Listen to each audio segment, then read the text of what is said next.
Hi friends, ಎಲ್ರಿಗೂ ನಮಸ್ಕಾರ. Welcome back to my YouTube channel.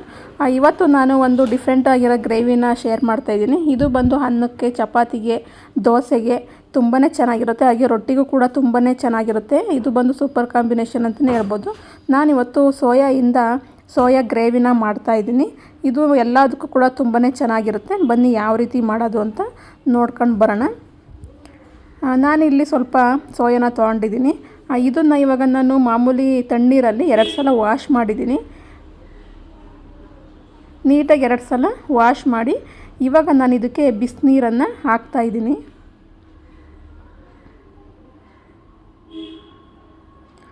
ಬಿಸಿನೀರನ್ನು ಹಾಕಿ ಇದಕ್ಕೆ ಸ್ವಲ್ಪ 10 ರಿಂದ 15 ನಿಮಿಷ ಅದನ್ನು ಹಾಗೆ ಬಿಡಬೇಕು ನೆನೆಯೋದಕ್ಕೆ. ನೋಡಿ, ಇವಾಗ ಬಿಸಿನೀರು ಹಾಕಿಟ್ಟಿದ್ದೀನಿ. ಇವಾಗ ಸೈಡಲ್ಲಿ ಇದಕ್ಕೆ ಮಸಾಲೆನ ರೆಡಿ ಮಾಡ್ಕೊಳ್ಳೋಣ. ಒಂದು ಬಾಣಲೆಗೆ ಎಣ್ಣೆನ ಹಾಕಿ 1-2 ಸ್ಪೂನು ಅದಕ್ಕೆ ಇವಾಗ ಕಟ್ ಮಾಡಿ ಇಟ್ಟಿರೋ ಅಂಥ ಈರುಳ್ಳಿನ ಸೇರಿಸ್ತಾ ಇದ್ದೀನಿ. ಇದನ್ನು ಸ್ವಲ್ಪ ಫ್ರೈ ಮಾಡೋಣ. ಇದು ಸ್ವಲ್ಪ ಫ್ರೈ ಆದಮೇಲೆ ಇದಕ್ಕೆ ನಾವು ಇವಾಗ ಶುಂಠಿ ಮತ್ತು ಬೆಳ್ಳುಳ್ಳಿನ ಸೇರಿಸೋಣ.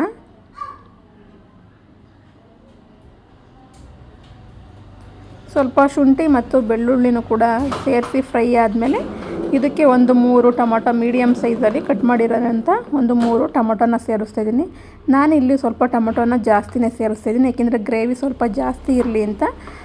ಗ್ರೇವಿ ನಮಗೆ ಎಷ್ಟು ಬೇಕೋ ಅಷ್ಟು ಕ್ವಾಂಟಿಟಿಲಿ ನೋಡ್ಕೊಂಡು ಟೊಮೊಟೊನ ಜಾಸ್ತಿನೂ ಹಾಕ್ಬೋದು, ಕಡಿಮೆನೂ ಹಾಕ್ಬೋದು. ಇಲ್ಲಿ ನಾನು 3 ಮೀಡಿಯಮ್ ಸೈಜು ಟೊಮೊಟೊನ ಸೇರಿಸ್ತಾಯಿದ್ದೀನಿ.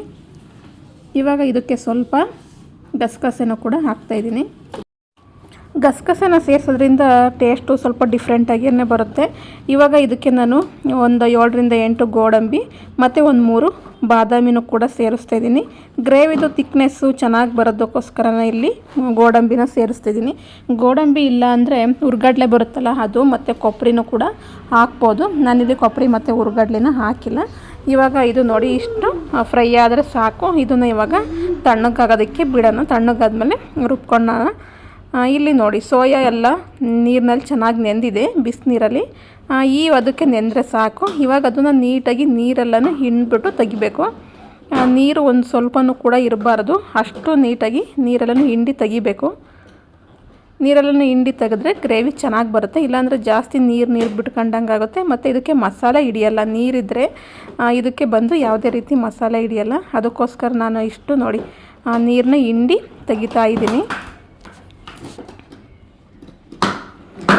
ಚೆನ್ನಾಗಿ ನೆಂದಿದೆ. ಇದು 10 ರಿಂದ 15 ನಿಮಿಷ ಬಿಸಿ ನೀರಲ್ಲಿ ನೆಂದರೆ ಸಾಕು. ತುಂಬಾ ಚೆನ್ನಾಗಿ ನೆಂದಿರುತ್ತೆ. ನೀಟಾಗಿ ಎಲ್ಲ ನೀರನ್ನೆಲ್ಲ ಹಿಂಡಿ ತೆಗಿಬೇಕು. ಇವಾಗ ನೋಡಿ, ಎಲ್ಲನೂ ನೀಟಾಗಿ ತೆಗ್ದಿದ್ದೀನಿ. ನೀರೆಲ್ಲ ಸ್ವಲ್ಪನೂ ಕೂಡ ನೀರಿಲ್ಲ, ಚೆನ್ನಾಗಿ ನೆಂದಿದೆ. ನೋಡಿ, ಈ ಪ್ರಮಾಣದಲ್ಲಿ ನೆಂದರೆ ಸಾಕು. ಇವಾಗ ನಾವು ಇದಕ್ಕೆ ಒಗ್ಗರಣೆಗೆ ರೆಡಿ ಮಾಡೋಣ. ಒಂದು ಬಾಣಲೆಗೆ ಸ್ವಲ್ಪ ಎಣ್ಣೆನ ಜಾಸ್ತಿನೇ ಹಾಕಬೇಕು. ಗ್ರೇವಿಗೆಲ್ಲ ತುಂಬಾ ಚೆನ್ನಾಗಿರುತ್ತೆ. ಇವಾಗ ಎಣ್ಣೆ ಕಾದ್ಮೇಲೆ ನಾನು ಇದಕ್ಕೆ ಈರುಳ್ಳಿನ ಹಾಕ್ತಾಯಿದ್ದೀನಿ. ಈರುಳ್ಳಿ ಫ್ರೈ ಆದಮೇಲೆ ಇದಕ್ಕೆ ಇವಾಗ ಕ್ಯಾಪ್ಸಿಕಮ್ನ ಸೇರಿಸೋಣ. ಈರುಳ್ಳಿ ಇಷ್ಟು ಪ್ರಮಾಣದಲ್ಲಿ ಫ್ರೈ ಆದರೆ ಸಾಕು.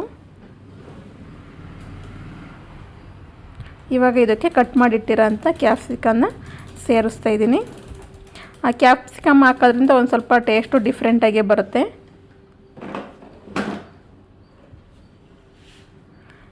ಈ ಕ್ಯಾಪ್ಸಿಕಮ್ಮು ಮತ್ತು ಈರುಳ್ಳಿ ಫ್ರೈ ಆಗೋದಕ್ಕೆ ಸ್ವಲ್ಪ ಅರಿಶಿನ ಮತ್ತು ಹಾಗೆ ಉಪ್ಪನ್ನು ಹಾಕ್ತಾಯಿದ್ದೀನಿ. ಉಪ್ಪು ಮತ್ತು ಅರಿಶಿನ ಹಾಕೋದ್ರಿಂದ ಬೇಗನೆ ಕ್ಯಾಪ್ಸಿಕಮ್ಮು ಮತ್ತು ಈರುಳ್ಳಿ ಎಣ್ಣೆಯಲ್ಲಿ ಫ್ರೈ ಆಗುತ್ತೆ. ಇವಾಗ ಇದು ಫ್ರೈ ಆಗಿದೆ. ಇದಕ್ಕೆ ನಾನಿವಾಗ 1-2 ಚಮಚ ಅಚ್ಕಾರದ ಪುಡಿನ ಹಾಕ್ತಾಯಿದ್ದೀನಿ. ಮತ್ತು ಹಾಗೆ ಧನಿಯಾ ಪುಡಿನೂ ಕೂಡ ಸೇರಿಸ್ತಾಯಿದ್ದೀನಿ. ಹಾಗೆ 1 ಚಮಚ ಚಕ್ಕೆ ಪುಡಿ, ಹಾಗೆ 1 ಚಮಚ ಜೀರಿಗೆ ಪುಡಿನೂ ಕೂಡ ಹಾಕ್ತಾಯಿದ್ದೀನಿ. ಗರಂ ಮಸಾಲ ಬೇಕು ಅಂದರೆ ಹಾಕ್ಬೋದು. ಮತ್ತು ಹಾಗೆ ಮಸಾಲೆ, ಚಿಕನ್ ಮಸಾಲ ಮತ್ತು ಎಗ್ ಮಸಾಲ ಬರುತ್ತಲ್ಲ, ಅದನ್ನು ಕೂಡ ಹಾಕ್ಬೋದು. ಅದನ್ನು ಹಾಕಿರೋ ಟೇಸ್ಟು ತುಂಬಾ ಚೆನ್ನಾಗಿರುತ್ತೆ. ನಾನಿಲ್ಲಿ ಆ ಮಸಾಲೆ ಯಾವುದನ್ನು ಕೂಡ ಹಾಕ್ತಾಯಿಲ್ಲ. ಮನೇಲೇ ಇರೋ ಅಂಥ ಕಡಿಮೆ ಮಸಾಲನ ಬಳಸಿ ಮಾಡ್ತಾಯಿದ್ದೀನಿ.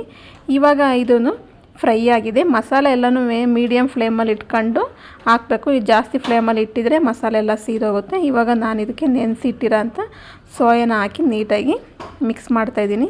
ಇದಕ್ಕೆಲ್ಲ ನೀಟಾಗಿ ಈಗ ಉಪ್ಪು ಖಾರ ಎಲ್ಲ ನೀಟಾಗಿ ಹಿಡಿಬೇಕು. ಇವಾಗ ಇದನ್ನು ಒಂದು ಸ್ವಲ್ಪ ಎಣ್ಣೆಯಲ್ಲಿ ಒಂದು ಸ್ವಲ್ಪ ಬಾಡಿಸ್ಬೇಕು. ಉಪ್ಪು ಖಾರ ಹಿಡಿಯೋವರೆಗೂ ಒಂದು ಸ್ವಲ್ಪ ಎಣ್ಣೆಯಲ್ಲಿ ಚೆನ್ನಾಗಿ ಇದನ್ನು ಫ್ರೈ ಮಾಡೋದು. ಇವಾಗ ನೋಡಿ ಫ್ರೈ ಆಗಿದೆ ನೀಟಾಗಿ. ಇದಕ್ಕೆ ಉಪ್ಪು ಖಾರ ಎಲ್ಲ ನೀಟಾಗಿ ಹಿಡಿದಿದೆ. ಇವಾಗ ನಾವು ಇದಕ್ಕೆ ರುಬ್ಬಿಟ್ಟಿದ್ವಲ್ಲ ಅದನ್ನು ಹಾಕೋಣ. ಈ ರುಬ್ಬಿರೋ ಅಂಥ ಮಿಶ್ರಣನ ಹಾಕಿ ನೀಟಾಗಿ ಮಿಕ್ಸ್ ಮಾಡಬೇಕು. ಇವಾಗ ನೋಡಿ ನೀಟಾಗಿ ಮಿಕ್ಸ್ ಮಾಡ್ತಿದ್ದೀನಿ. ಕ್ಯಾಪ್ಸಿಕಮ್ ಹಾಕಿರೋದ್ರಿಂದ ಟೇಸ್ಟು ಅಷ್ಟೇನು ತುಂಬ ಅಂದರೆ ತುಂಬಾ ಚೆನ್ನಾಗಿ ಬಂದಿತ್ತು. ಇವಾಗ ನೋಡಿ ನೀಟಾಗಿ ಎಲ್ಲ ಬೆಂದಿದೆ. ಗ್ರೇವಿ ತಿಕ್ನೆಸ್ ನೋಡಿ ಚೆನ್ನಾಗಿ ಬಂದಿದೆ. ನಿಮಗೆ ಇನ್ನೂ ಬೇಕು ಅಂದರೆ ಜಾಸ್ತಿ ಕ್ವಾಂಟಿಟಿಲಿ ಬೇಕು ಅಂದರೆ ನೀವು ಸ್ವಲ್ಪ ಟೊಮೊಟೊನೂ ಜಾಸ್ತಿ ಹಾಕ್ಬೋದು ಮತ್ತು ಗೋಡಂಬಿಯನ್ನು ಜಾಸ್ತಿ ಹಾಕ್ಬೋದು.